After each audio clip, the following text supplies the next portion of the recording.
একটা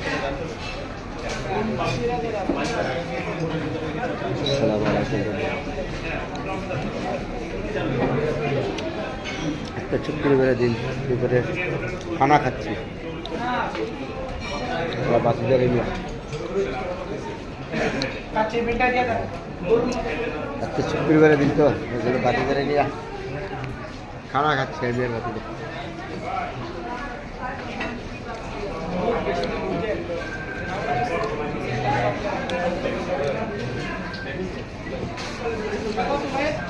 গরিব মানুষের খাবার তো গরিব মানুষের খাবার, গরিব মানুষ আর কি খাবো।